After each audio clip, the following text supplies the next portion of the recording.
the mic is now on. My name is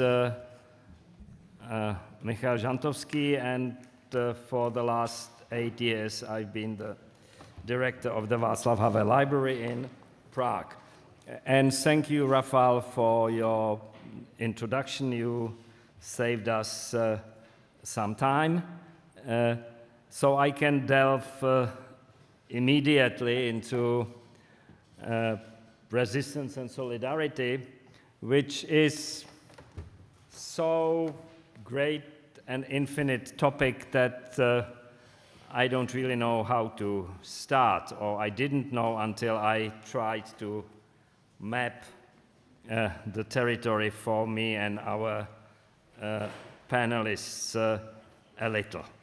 Obviously, we will have an opportunity to compare different expressions of the ideas of resistance and solidarity in different regimes and situations, and more on that later, but first a short introduction. First on resistance.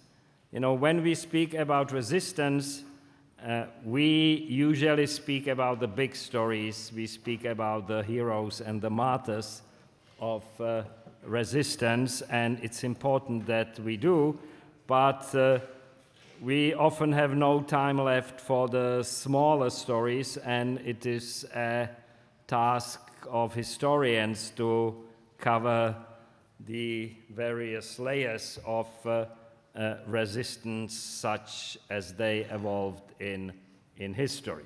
Obviously, resistance can take a radical or even a violent form. The wartime resistance movements in Poland, in Czechoslovakia, in other European countries are cases in point. More controversially, some of the movements of the radical left and radical groups in the 1970s and 1980s, such as the Red Brigades and the Baader-Meinhof group, are, although also thought of themselves and view themselves as movements of resistance. But we have a more extensive experience, at least in our part of Europe, with the non-violent forms of political resistance with opposition groups like the Committee for the Defense of the Workers in Poland in mid-1970s, the Charter 77 movement in Czechoslovakia, the Committee for the Defense of the Unjustly Persecuted, the Solidarność movement in Poland, and others. And all those are forms of political resistance. But equally important, or quite important, in our and in my experience, were the forms of cultural resistance in the forms of books and films and essays and poetry, prose of people like Česlav Miloš, Václav Havel, the films of Miloš Forman and the Czechoslovak New Wave, Andrzej Wajda, but also perhaps Juan Antonio Bardem and other filmmakers closer to here. Then, and it's a different perspective from Central Europe, and I suppose in Spain and other countries, religious resistance played quite an important part in bringing the totalitarian regimes down. The dissidents and the resistance movements or groups were partly sheltered, partly supported by the Catholic Church in Poland, the Protestant Church in East Germany, and elsewhere. But in other countries, this did not apply. An interesting case in point are the modes of resistance in what we call the gray zone. And there are enormous and quite interesting stories about the resistance activities in things like scout movement, Boy Scouts movement, in psychiatry, later in the 1980s in environmental groups, and so on and so forth. They also played a role. There also was the original idea, first coined by a Czech dissident, Václav Benda, of the parallel polis, which had manifestations, similar manifestations in different countries, and it mainly meant the avoidance of a direct conflict with the totalitarian regime, instead creating networks which were free and independent of the system. The second culture, the underground culture, the parallel education networks, the underground universities and schools that we remember, parallel economics, and parallel politics. Interestingly, they have this kind of thinking has a very unlikely offshoot in existence today. The proponents of cryptocurrencies often refer to the parallel polis idea and to Václav Benda as a guru of the cryptocurrency idea, although he had, as far as I know, he had no such idea himself. But together, all these groups embody the origins and the growth of what Václav Havel in his most famous essay called The Power of the Powerless. Yeah, you know, different kinds of organizations, activities, styles, and degrees of radicalism that in the end work together to bring the edifice of the totalitarian system down. Well, that much on resistance. Now on solidarity. Also an interesting stratification here.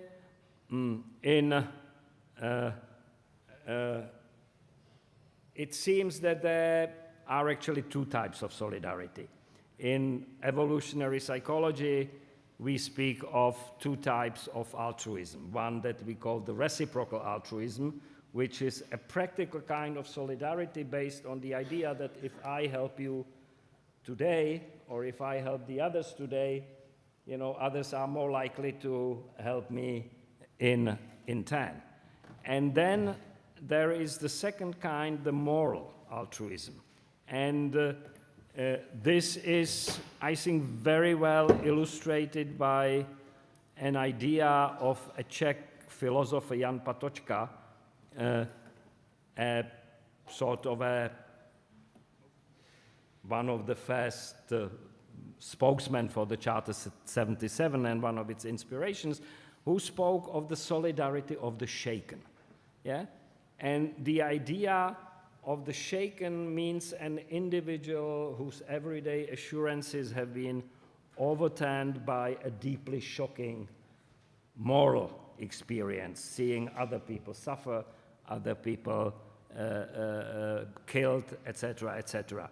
And much of what we saw in the resistance movements in Central and Eastern Europe in the 1970s and 1980s stemmed out from this kind of solidarity, the solidarity of the shaken.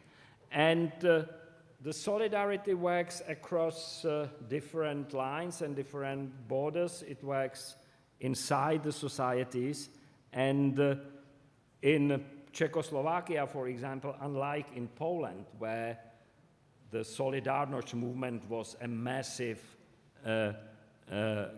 big movement with hundreds of thousands members and supporters, the resistance movement in Czechoslovakia was actually quite small. It numbered in thousands or tens of thousands at maximum people. But it depended on a large network of solidarity, both material, moral, help, various kind of refuges in mental institutions, various kinds of avoidance of the military service, the draft, etc., etc. All those were expressions, practical expressions of solidarity which helped.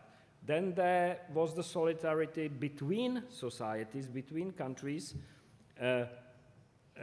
Again, in our case, because it's the case I know best, starting with the protests in the Red Square in Moscow following the invasion of Czechoslovakia by the Warsaw Pact armies, you know, an incredible act of bravery and courage by 8 Russian personalities, continuing with actually a number of cases of self-immolation in protest against the invasion, not just the Jan Palach sacrifice in Prague, but also Richard Siwiec's sacrifice in Poland, Vasil Makuch in Kiev, who actually died protesting the invasion of Czechoslovakia and shouting Slava Ukraine. Yeah? He was an early supporter of Ukrainian independence. Sandor Bauer in Budapest, or Eliyahu Rips in Riga. And one of the best documented of examples of this kind of solidarity between captured societies is the Polish-Czechoslovak solidarity, which became quite famous for several clandestine meetings of leading dissidents, including Václav Havel, Petr Uhl, Adam Michnik, Jan Litinsky, Antony Macierewicz, Piotr Naimsky, my neighbor on the left, or Jacek Kuroń, on the top of the mountain range which divides Poland and Czechia. But it didn't start there. It was preceded by a series of mutual declarations of support of the dissident groups, of the Committee for the Defense of the Workers and Charter 77, and it was followed up by a long list of joint clandestine activities in the 1980s, many of them organized by a group in Wrocław, led by Miroslav Jasinski and others. So this is quite a, great story it is. And finally, and I will close on that, there were also important expressions of solidarity from the outside, from countries in the West which enjoyed freedom, had the material resources to help, and found people and organizations to help. The support from human rights groups, from famous intellectuals and writers, from trade union groups such as AFL-CIO, to Solidarność, as opposed to many Western governments which at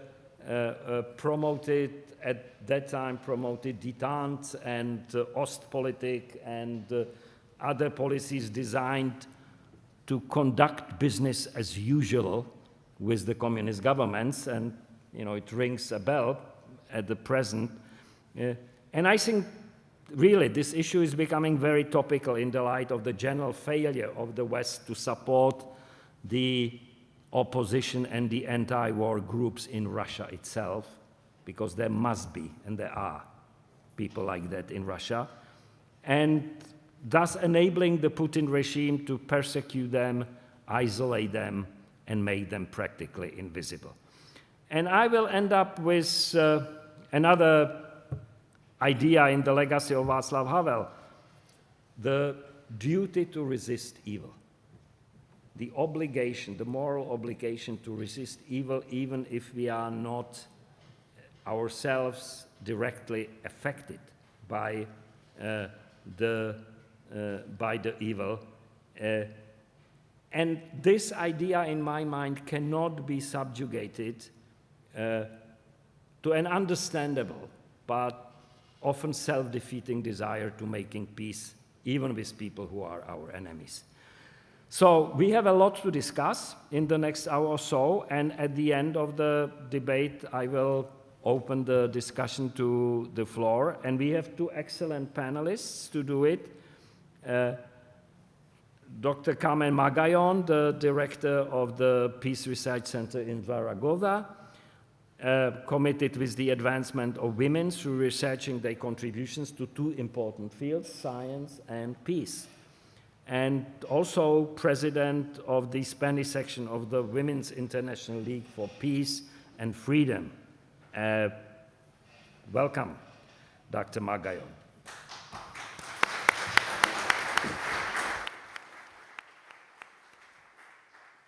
And Dr. Piotr Naimski, former member of the anti-communist opposition, one of the creators of the Workers' Defense Committee in Poland that I already spoke about, a Polish academic and politician who served in a number of parliamentary and government positions, but more importantly, for the purposes of this discussion, he was one of the leading figures in the Workers' Defense Committee and Solidarność during the years of communist oppression.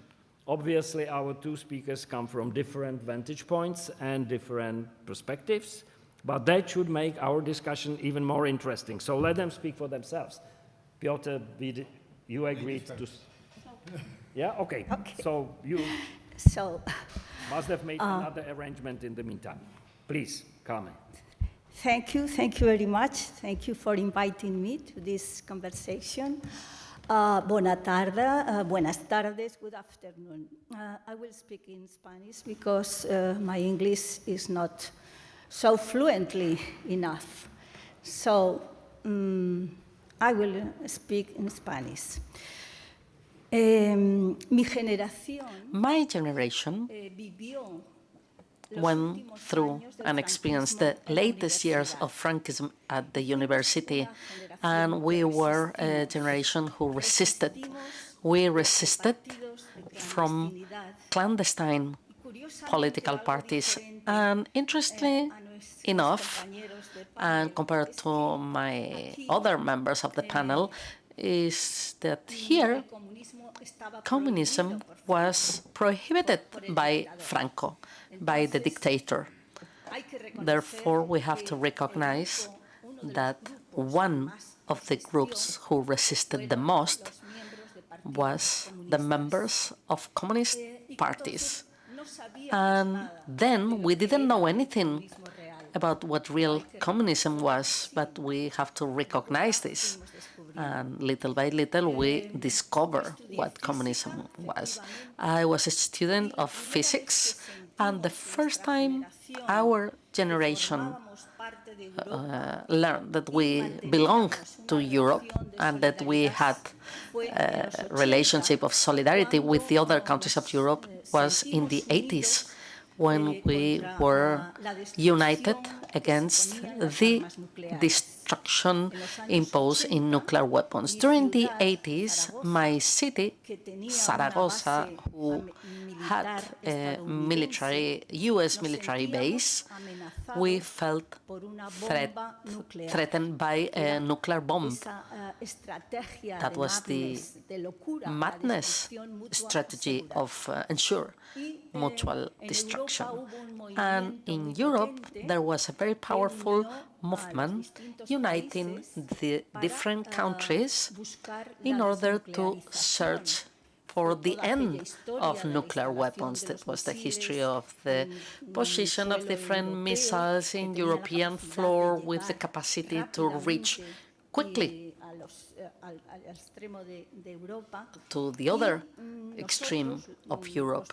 And we, those in favor of peace, members of my generation, were coming from the anti-dictatorship resistance to pacifism. Why? Because we wanted parties. We were all excited about having parties that had been prohibited during Franco, but then those political parties deceived us. There was deception. However, within this movement for peace, we found a movement uniting our objectives with meaning, with significance, which made meaning to our lives, neither with the West nor with Eastern countries, but we want to defend life. And here, I would like to talk about my source of inspiration in order for me to become a pacifist. These were my grandmothers from a remote village of the province of Teruel, which, as you know, was one of the areas where the Spanish Civil War was hardest. Alcañiz, Teruel, there, the front was present, then first the Republicans, and then Franco arrived. My village, Alcañiz, was bombarded back in 1938. So the bombarding started in all the villages of Aragon till the seafront in order to stop the advancing of the troops of the Republicans. And in Alcañiz, small village, 500 people were killed. And we never knew who had bombarded Alcañiz. Some people didn't say it, and those were the Italians. They didn't say it in order not to feel guilty about these deaths, and the other ones because they didn't want to demoralize their own ranks. Therefore, we had to wait until the day that the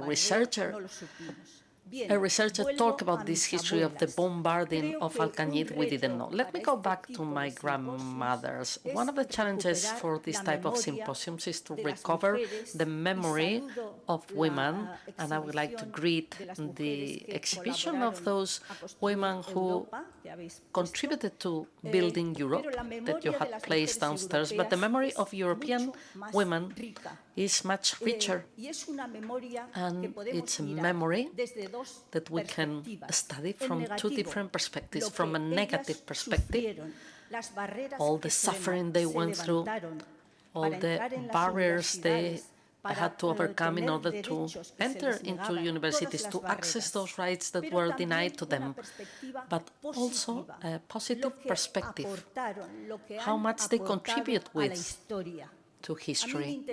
And I'm very interested in the positive perspective.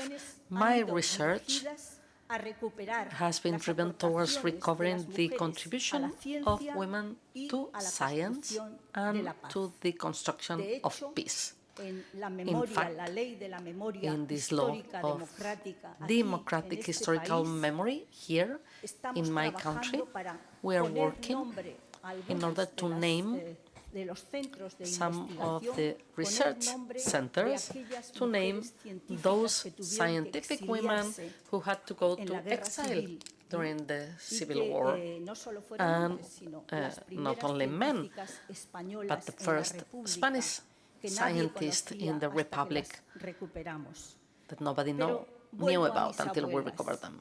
Let me go back to my grandmothers. What did they teach me? They belong to the line of the daily resistance. And what did they do? And what do many women do during wars? Well, they do something which is necessary to recover, which is to keep life alive. And my grandmothers used to tell me, with terrible anecdotes, but very positive, and they used to tell me the following. One of my grandmothers used to live in a house in the fields. It's called Masia in Catalan, these typical constructions, and the Republican troops were there. When they had to exit, my grandmother prepared a meal for the soldiers who were living, and when the Franco troops arrived, my grandmother fed them. Feeding somebody stops them from being aggressive. To feed somebody is very important.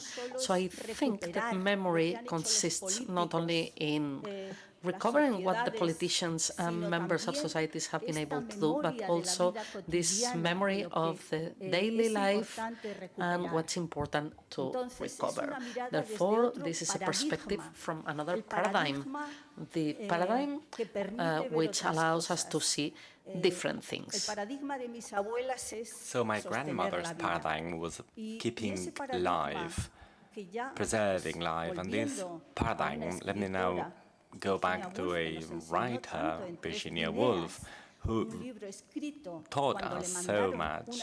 When she was sent pictures about the Spanish Civil War, she said, when asked, what can women do to avoid war? Woolf said, the best thing we can do is avoid repeating the words and the methods used by men in power, that is. So going back to this remembrance is like preserving social biodiversity, because as women we can act as one more man or not. I'm not being essentialist here, but it's important to remember the legacy of peace builders, a legacy that dates back from 1915, when during First World War, women from different countries of Europe, German women, from Belgium, from the UK, and even from the US, they gathered in The Hague to suggest measures aimed at stopping the war.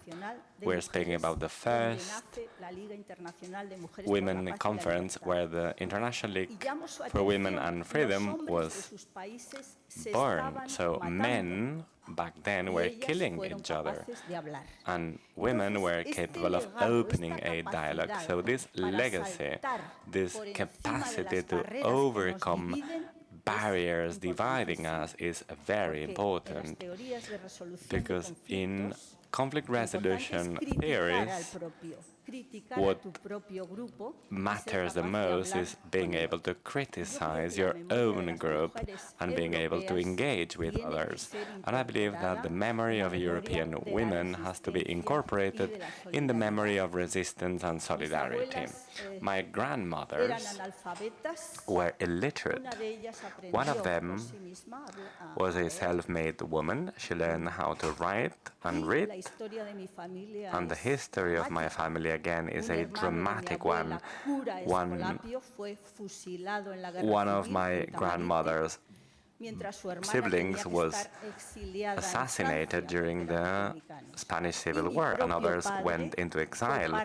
My dad was a fighter in the Spanish Civil War. He was wounded, but he survived. So this is the drama we're speaking about. This is what the war is about, and this is what made me a pacifist.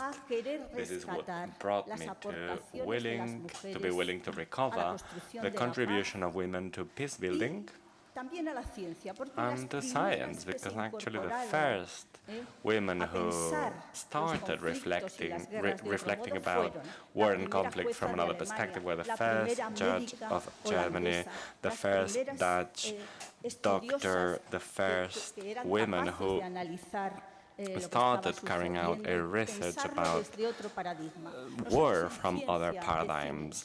In science, it is oftentimes said that the change of paradigm in science are always promoted by young researchers who are not contaminated by old paradigms. Women, in many times in history, have not been, they have been subordinated and discriminated, which means that they have not been, let's say, forced to think from the logics of the existing powers. It is important then to recover the heritage of human biodiversity. When it comes to women scientists, we have been working and interacting with women from different countries, also in the field of pacifism. I know that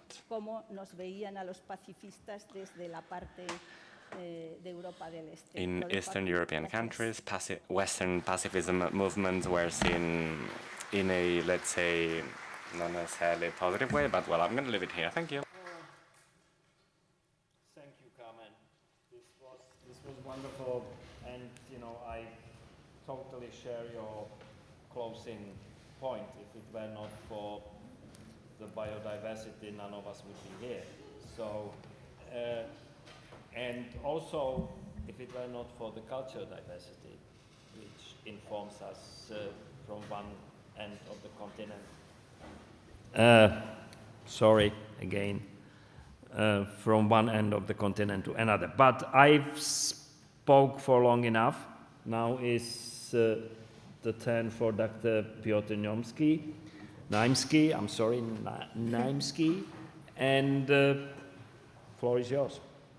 Thank you very much. Thank you for inviting me to this conference. You see, I feel myself sometimes as kind of an artifact. You see,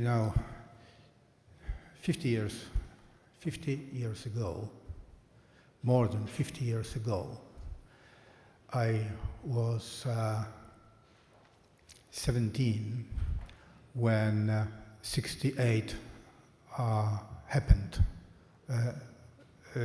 Not only in Poland, but I would like to stress that it was a different 68 in Poland, in Czechoslovakia, and in Western countries or Western universities.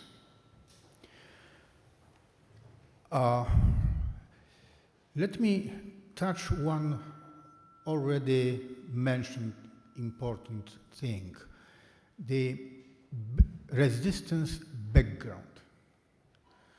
Because there are differences. I mean, different backgrounds and different resistances. Resistances against different oppressors or oppressions. Probably this meeting today is really very good one because we can confront experiences, completely different experiences in Spain and in oppressed by Soviet communism countries, Poland among them. In Poland, we started to be oppressed by Soviets not in 1945, but 1939 or even 1920. If I may mention, because we are mentioning our grandfathers or grandmothers, my grandfather volunteered and went to front during war with Soviet Russia, 1920 in Poland, defending Poland. Actually, fortunately, we won at that time. There is no room in Poland for pacifist movement. We have to be prepared. We have to defend, actually, relatively often, our independence with arms. After the Second World War, as Winston Churchill said, Iron Curtain fell, dividing the European continent. And we happened to be on the wrong side. I mean, side oppressed by communists. And the background of resistance in Poland is based on anti-communist activity. First, it was armed resistance from the underground army fighting communists after the Second World War in Poland till early 50s. The memory of these brave Poles was abandoned by of course, ruling communists in Warsaw. So if we are talking about remembrance, in Poland, it means that we started to recover memory of those heroes from 40s and early 50s. And then we have series of spontaneous eruptions of resistance against communist regime in Poland, starting with 56 crushed by tanks on streets of a big city in Poland, Poznań.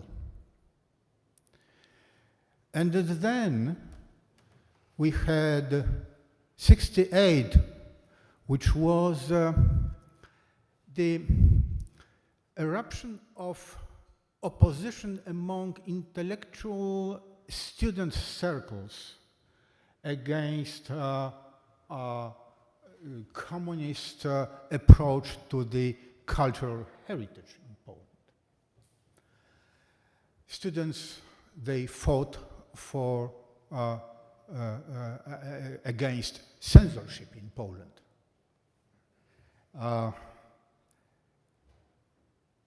In December 70, I was already 20 years old. It was eruption of strikes in Polish cities Gdańsk, Szczecin, Elbląg. And this was crushed by army and police. Many people was killed on the streets. The memory, legacy of these events were deeply rooted in our memory in 76. In 76, once again, people rised in factories close to Warsaw, in Radom, in other places in Poland, many places, dozens of places. Once again, the communist regime decided to crush this with force. This time, they were people in, not only in Warsaw, but in some other places. Not many of them, but we decided that this time we had to react. We had to react non-violent way and open way, because we knew perfectly well that communist regime, communist secret police and police, they are prepared to crush underground or clandestine organizations. So we decided to go openly. We decided to create this organization or committee, we called it Committee of Workers' Defense. Actually, you see, the name of the committee may suggest that we were people, basically from the left. We were not. But we wanted to create a link between intellectual circles, intelligentsia circles, and people working in factories. So we decided to organize assistance to those persecuted. We started to collect money. We provided lawyers assisting them during trials, and so on and so on. And communist regime, communist party, got surprised by this kind of action. They didn't know how to react at the moment. Actually, during first year. And this gave us certain room for activity, and we succeeded. We succeeded because all people, even sentenced for years or 10 years of prison, they were released after a year. So it was beginning of organized anti-communist, non-violent movement in Poland. And then it was something really surprising happened. Karol Wojtyła was elected the Pope. John Paul II came to Poland in 1979, and it was something really, really unique. For the first time since many years, Poles were able to gather on open squares. In Warsaw, he gave a mass, and they were thousands of people. I was there. We felt something really strange. We felt that we are not alone. Not only because, the Pope, our Pope, came to Poland, but also because we were among thousands of Poles thinking the same way we were thinking personally. So it gave really certain spirit to many, many people involved, and not necessarily involved in these anti-communist organizations or movement. But if we are talking about solidarity in Poland as the movement, one of the major roots of this movement is this spirit coming from the Pope's visit. 1 year later, once again, workers started to strike. First in Gdańsk, then all over the country. And it was kind of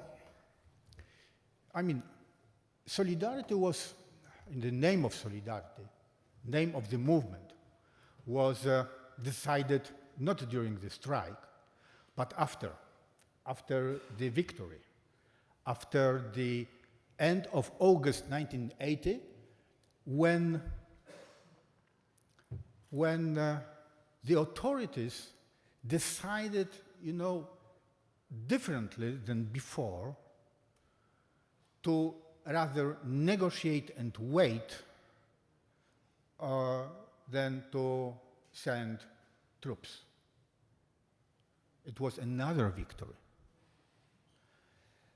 And you see, the solidarity was, solidarity movement was national movement, was movement for independence, organized as a trade union, but not mix, let's say regular trade unions with solidarity as the organization.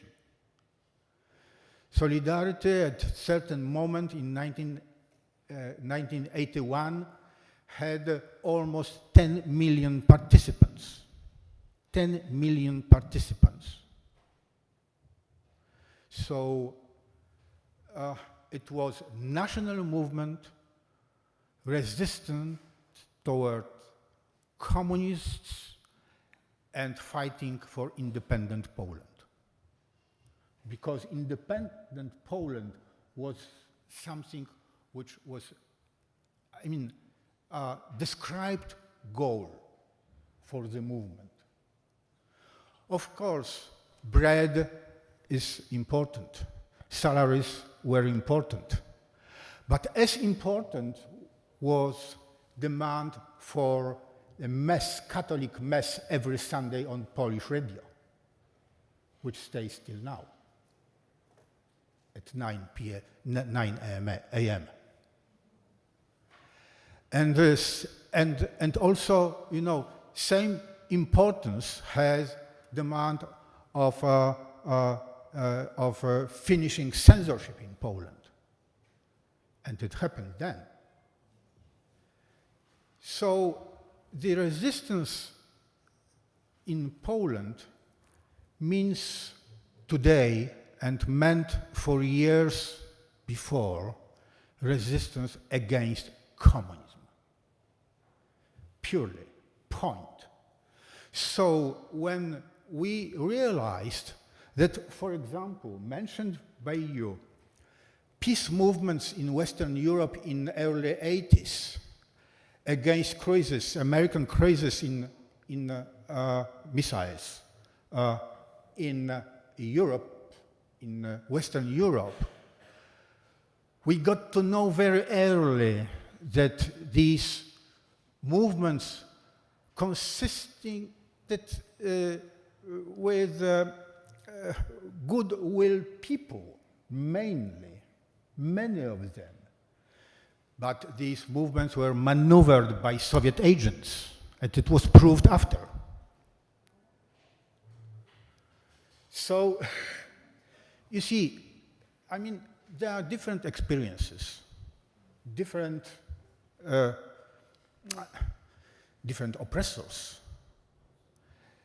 If I may turn to, because we started today with trying to find some definition or definitions. So John Paul II, being several times in Poland, being the Pope, he tried to explain to us, to Poles, what solidarity means. And he was very simple, repeating St. Paul and saying, go on carrying the burdens of one another. And one thing else I would like to add is that solidarity sometimes could be mixed with moral obligation. Moral obligation is something else. Sometimes it's a common ground between solidarity and moral obligation. But moral obligation is much, much deeper. Thank you.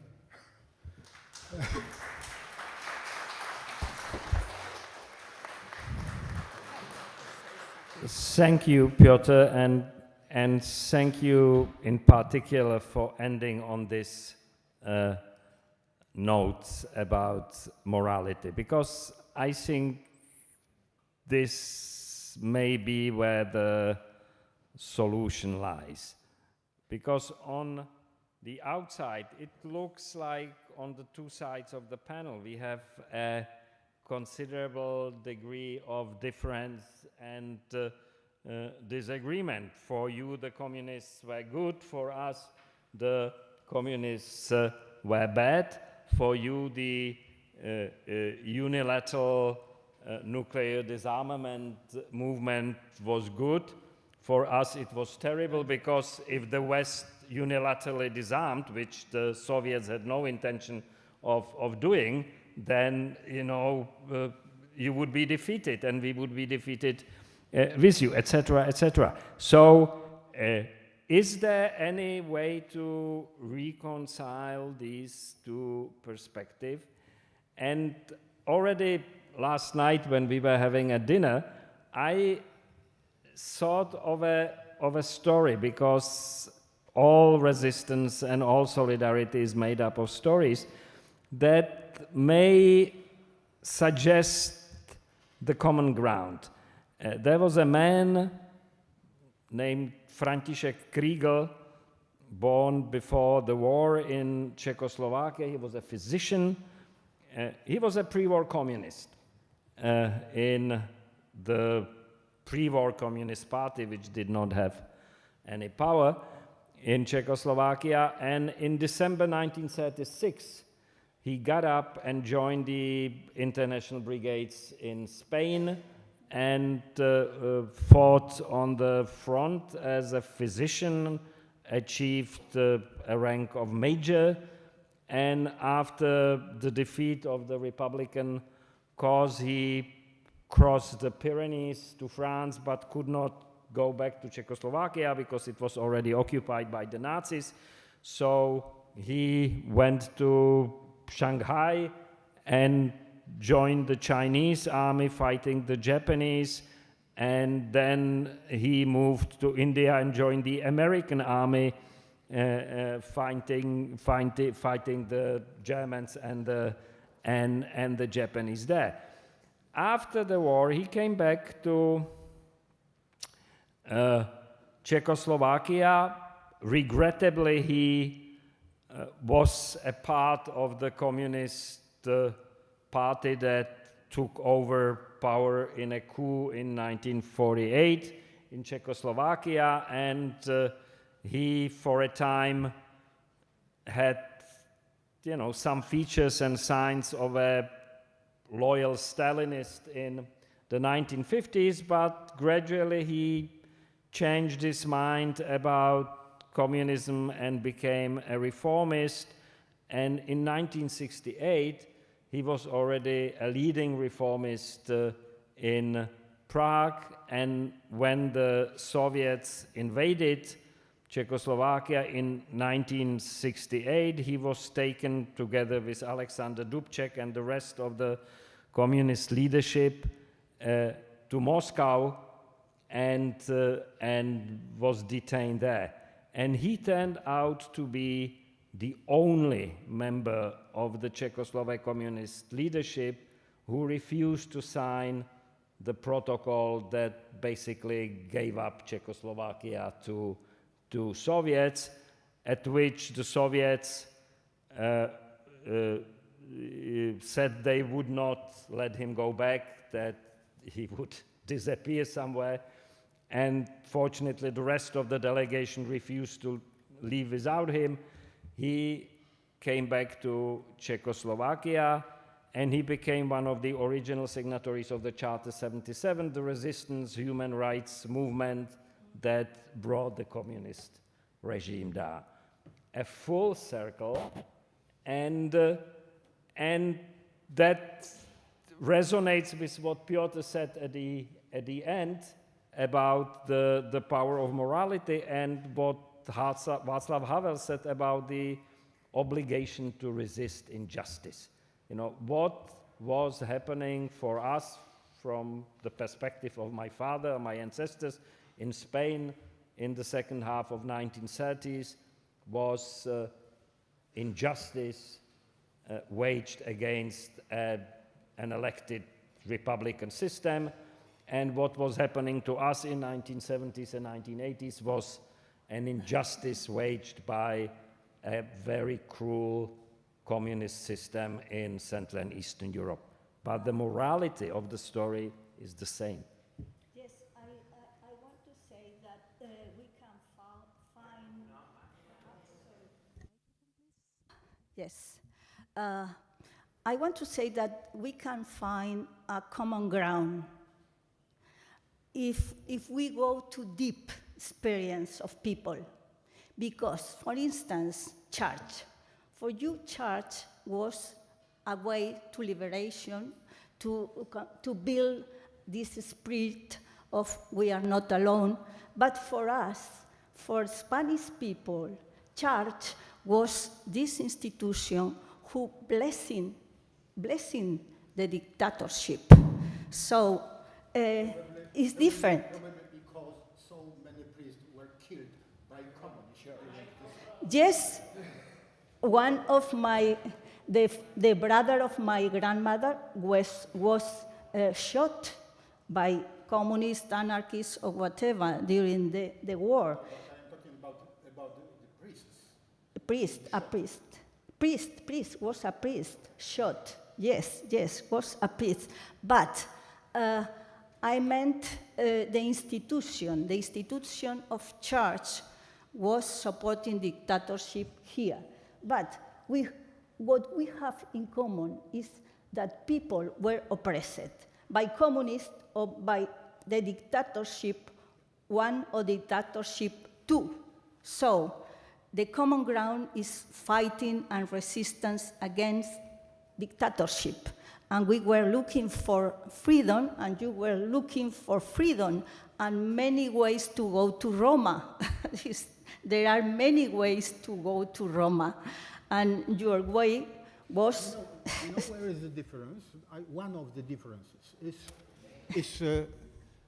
is because you, as you are saying, you were fighting dictatorship in Spain, but this was Spanish. Talk to. Yeah. It is on. You were. Oh, okay. Sorry. You were fighting dictatorship in Spain, indigenous dictatorship. We were fighting communists as foreign oppressors. It makes difference, I believe. Okay, they were some Polish communists established by Russian communists in Poland, but they were traitors of the nation. The nation was against them, right? It makes difference. Yes, what I meant is daily life. Daily life of your people and my people were lacking freedom, lacking rights, lacking, and this is common to you and to us. Daily life. That's right. That's right. Oppressed. But you see, sorry, but I don't accept that pacifist people are wishful thinking people. We have a proposal, and the proposal is is for the future. But I understand the reticence of you in front of the big ideas because you were vaccinated. We are buying in front in of Poland, the big ideas. We are buying in Poland, armed vehicles, tanks, planes, and so on, because we have to be prepared. There is a war on our border, created by Russians, post-communist Russians. If I may offer another perspective, is it's on. It's on. It's on now. If I may offer another perspective, it's what seems to me lacking in some of these discussions is the moral complexity of the stories. And in going back into the past and into remembrance and memory, we have to deal on our part with some of quite painful events in our history. And some of them have to do with the Czech-German relationships. The Nazis, the Germans, during the Second World War have committed well-documented atrocities against our people. They murdered 92% of our Jews, and so on and so on. After the war, as a retribution, we expelled from Czechoslovakia 3 million Germans who had been living in the country, some of them for centuries. And some of them were obviously Nazi collaborators, but most of them, or a large part of them, were, women, children, old people. They were not guilty of anything. So it was an example of collective guilt. And since 1989, we have done a lot of work on both sides to explore what really happened in those years, who committed what was the German guilt and blame, what was our part of the blame, and so on and so on. And the result is a much more plastic picture of history and of memory. And Carmen, I apologize for having to ask this, but in my imperfect memory and knowledge of the Spanish history in the 1930s, I think one thing that stands out, that there were injustices committed on both sides of the Civil War, and that on the Republican side of the Civil War, it was quite often not a matter of fighting Franco, but of fighting the other factions inside the Republican camp. So my question to you is how deep are Spanish historians and the public how deep are they willing to go into these complexities? Because there will be more complexities there. Yes, this is a complex question. It's true that the two parts committed crimes during the war. For this, the stories of my grandmother were plenty of them. And maybe for that reason, maybe I am traumatized, but is this like that? In these years, they didn't think we were children. So, but the question is that after the war, Franco, the dictatorship, go on killing people, killing.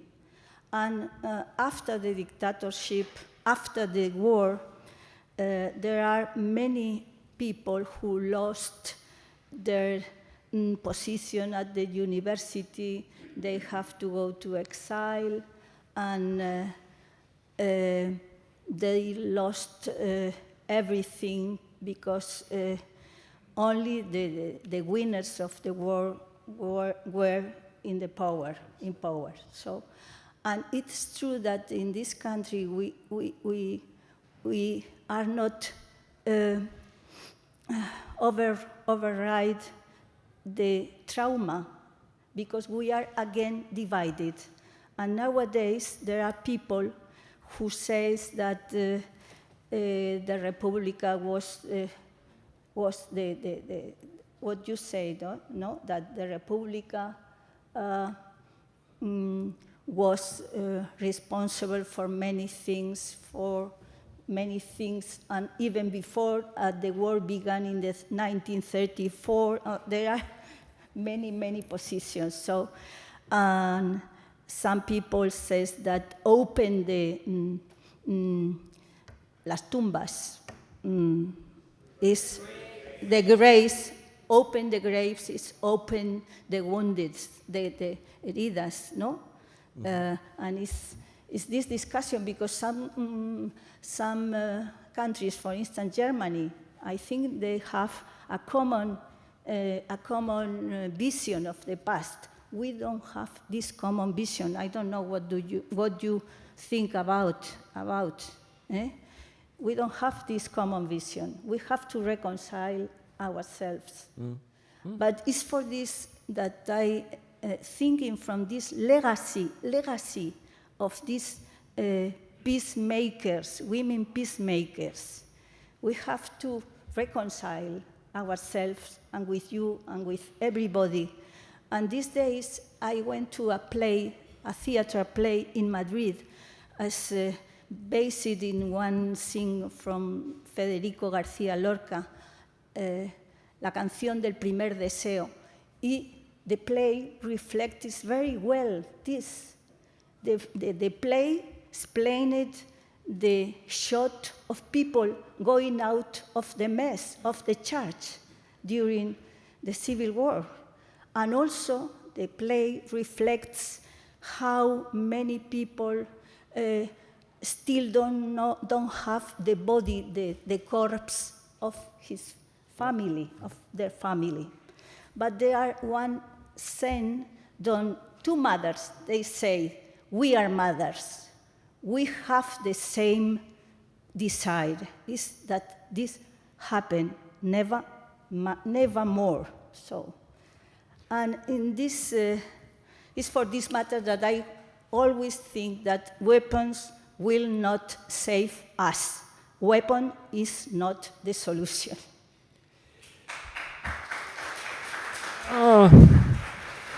Well, you know, But sometimes it's necessary to defend ourselves. weapons are not a solution unless somebody's about to kill you.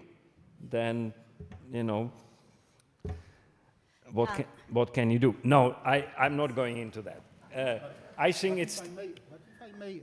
If I may add something, right? Very short. You see, these days, I mean, during last year, after Soviet, Russian, this time, Russian invasion to Ukraine, we decided spontaneously in Poland to support Ukrainians. Every possible means. Every possible means. This is based on one side, on our interest, Polish interest, because we know that Ukrainian state disappearing on our border means that we'll have a border with Russia. So we defend ourselves on Ukrainians' fields. This is first. But also, there is an idea, I mean, not new idea. This is a very old idea of Polish-Ukrainian cooperation, including Ukrainians or Ukraine to Polish Commonwealth during First Republic, where we have a Commonwealth with Lithuania, Grand Duchess of Lithuania. We had a lot of problems between us. Remembrance is a necessary background to these ideas being part of practical or basis for practical doings. It means also that we have to remember those about 100,000 Poles killed by Ukrainian nationalists in 43 and 44 during the Second World War, where eastern part of Poland was under German occupation, but Ukrainian minorities there were active, national, and they decided about ethnic cleansing, killing Poles. So we have to remember about that. We have to admit it. They have to admit it. And this is necessary for future cooperation. And I believe that we are able to pass this very important and difficult moment. Yeah. No, absolutely. Unexplored history inevitably comes back to haunt you. That's the experience you had, we had, everybody else had, and I don't want to repeat every time what Santayana said, but if we don't remember our history or don't know our history, we are condemned to repeating it. That's one general lesson from this. And now the second general lesson is that I promised there will be an opportunity for the audience to make their contributions and ask questions. So Marcus, please, you start. Thank you. Markus Meckel from Germany. Piotr, I wanted to tell you a story, and not only you, about a visit in the 90s. I was very engaged, and I am engaged for the opposition in Cuba. And I had good contact with Václav Havel about that.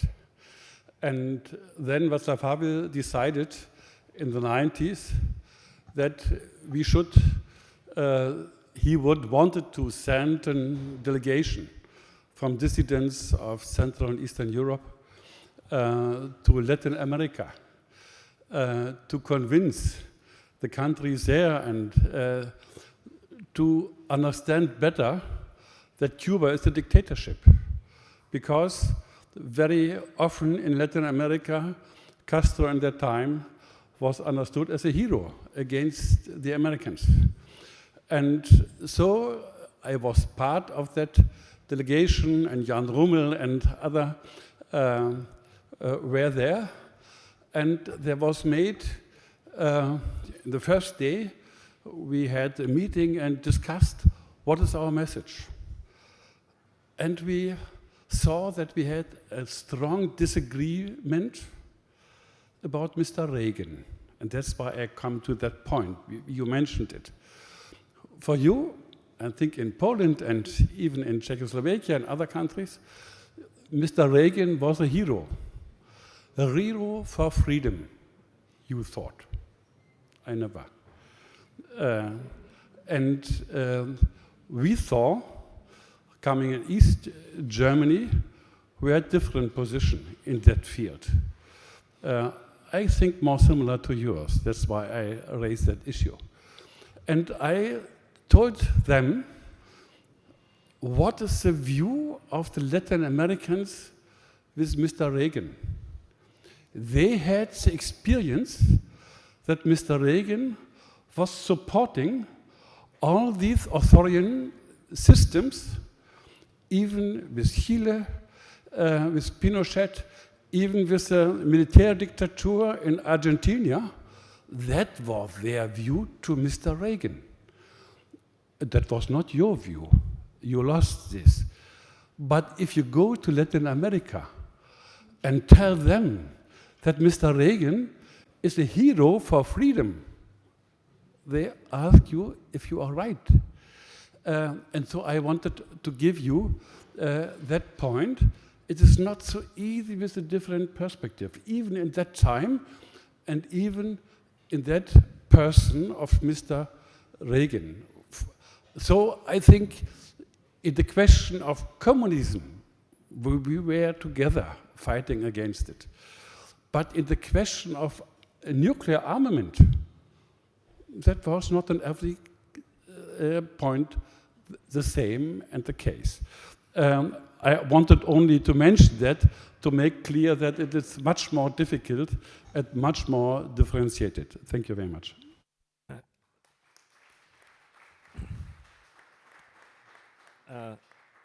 Thank you for the comment, Marcus. I don't think we have time to debate the positive and negative aspects of Ronald Reagan, but I will grant you he had both. Okay. Please. Thank you. My name is Ion Ioniță. I'm editor-in-chief of History magazine in Bucharest, Romania. I understand very well what you, Dr. Magellan, are saying.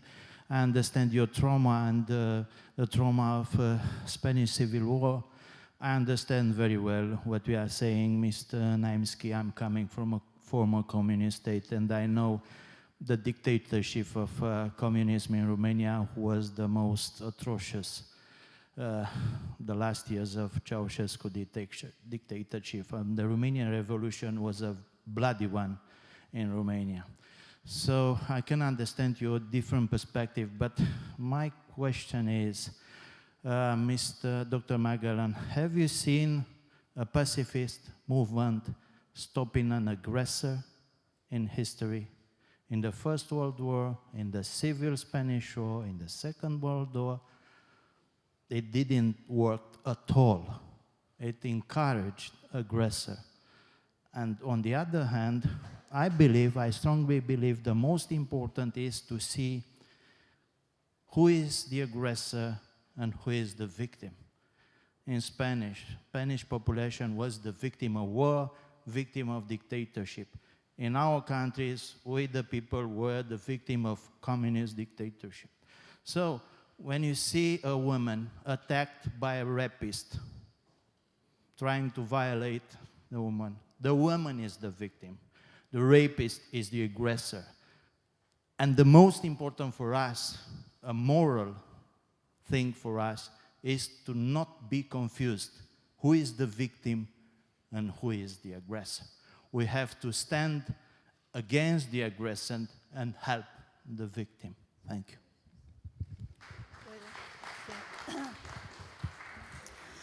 Of course, you are right. The aggressor have to be stopped.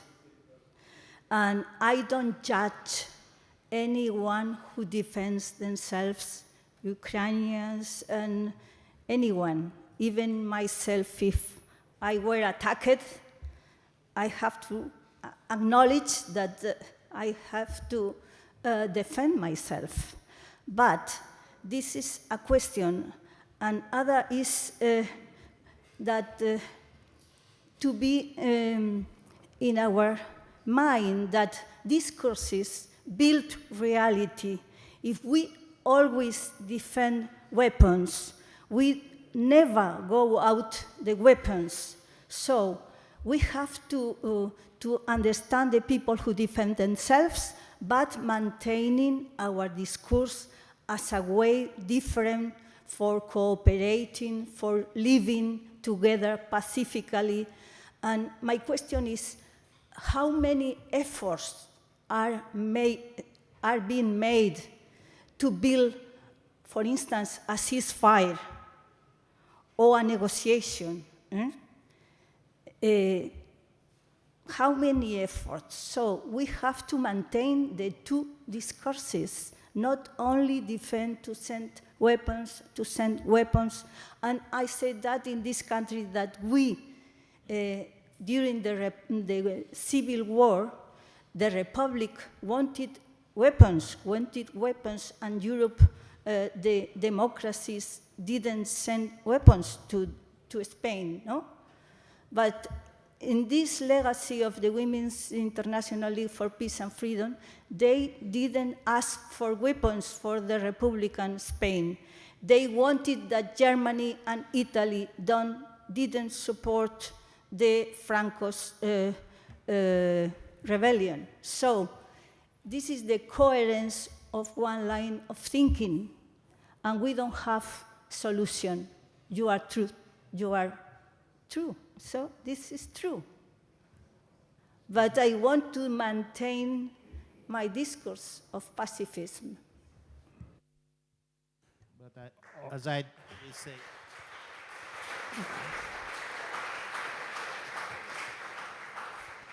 unfortunately, it's not working. No. We need to pass the mic to our next questioner or to our next lady questioner. Please. Mingailė Jurkutė from Lithuanian Genocide and Resistance Center. I really don't want to disrespect your family history, history of your grandmother or your beliefs on pacifism. I strongly support peace myself. However, the statement that when we're dealing with the totalitarian regimes, authoritarian regimes, the way to respond to it is pacifism. It's actually a very, very disturbing statement. And that's why these kind of regimes, they do not respond with repression to how people are reacting. That's very important to understand this, this feature. They always come with a plan for repressions, for terror in advance. These are pre-planned things which are implemented in the mass population without any regard how exact people are behaving. I mean, it's not what you did, but it's who you are, the category you receive. It's why you receive the repression. So the instance of my own country, and any countries who were occupied by Soviet Union, after Second World War is this, but I will give the instance of my country because actually I know this the best. So we have a total number of 300,000 people repressed out of 3 million. So it's the big percentage. All those people, they were farmers mostly. They were not involved in a political life in any way. So those are really innocent victims. Actually, this number is smaller, way smaller, in comparison with the number which was prepared before the occupation. And today, in the situation of Ukraine, we have exactly the same model, because plans, they were for terror, for repressions, they were made in advance. And exactly the same scheme. People were divided into categories, and 4 categories. Some of them were supposed to be killed, others were deported, and so on. So it's very important to not miss this. It's very important. When the totalitarian regime is coming, it's the only way to deal with it is to stop it and not allow it to advance. That's the only possible reaction to a totalitarian regime. So there might be other situations when peace movements for peace are important, but not this one. So that was my first remark, and the other remark concerns the I'm common afraid ground. we have to make time for another question, so if you could please. Oh, that was a positive one about the common ground, but okay, I will pass the mic. I'm sorry, but I'm afraid this was a comment, and a fair comment, but I've been given a sign that we should be about to finish, so the last question will go to the gentleman here, and I'm sorry. Funciona? Is it working? Yeah. Okay. Iñaki Tofiño from Barcelona. And, well, I have a short remark on this, on what you just said, and following on what Dr. Magallón thinks, and I think, correct me if I'm wrong, if nobody, okay, when she says pacifism, it means that if no Russian wants to go to war, there's no war. No, I know, but it's like a utopia.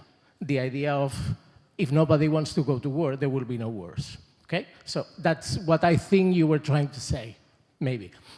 I have a question for you, though, Dr. Naimsky. It kind of surprised me that, it's going to be a difficult question.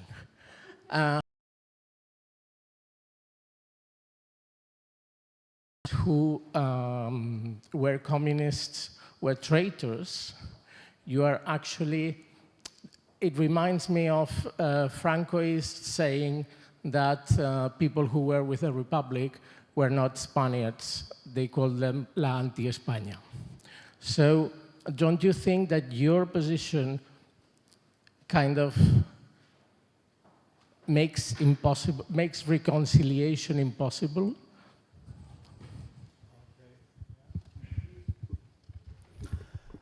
I am not saying that Polish communists, they were not Poles.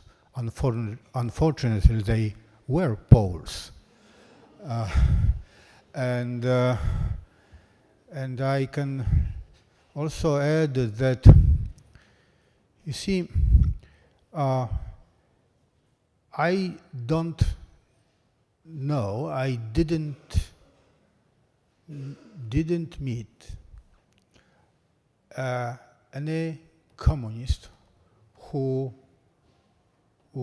was a Democrat or for democracy.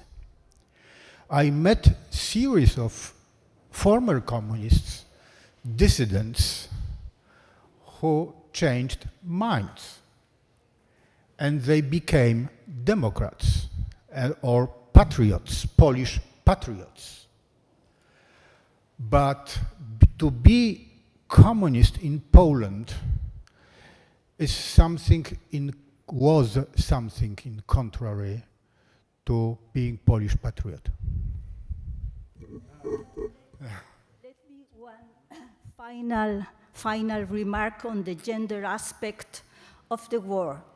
To me, the victim, and for instance, in the Spanish Civil War was my father, who 7 years of his youth have to go to fight with weapons against first the war and then a civil service in the extreme of Spain, Galicia, our Galicia, not your Galicia, and then with all the people from Catalonia, all Catalan soldiers and Aragon went to Galicia. Well, and this Ukrainian war, at the beginning, women and children went out of the country, but men were obliged to fight, and some men wanted to defend their right to not kill. So, who is the victim? Men are also victims, not only women. That's it.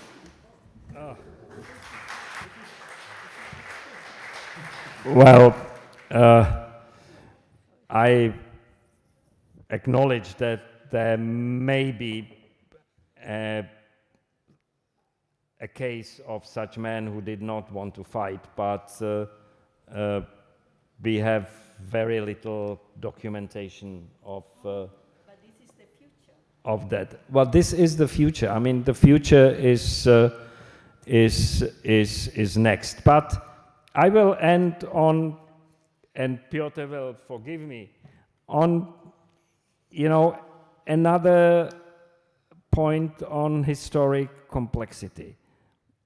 And that touches upon Spain, touches upon Poland, touches upon Czechoslovakia. In Poland, communism was largely an imported phenomenon.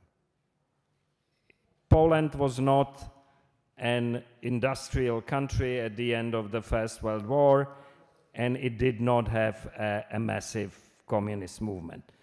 Czechoslovakia was one of the most industrial parts of Europe at the time. It had a very strong indigenous communist party. There were, before the war, there were people, intellectuals, who believed not because of Russian or Soviet indoctrination, but because of their own conviction in the idea as they must have been in Spain. So I generally do not blame people who maybe mistakenly, but in good faith, supported the communist idea before the Second World War. Anyone who supported it after 1968, must have had something in his head missing.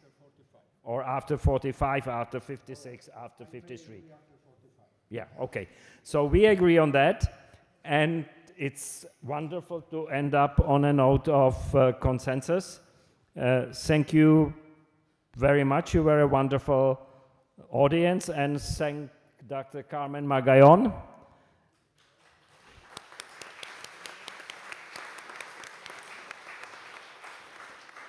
And Dr. Piotr Naimski. Thank you very much.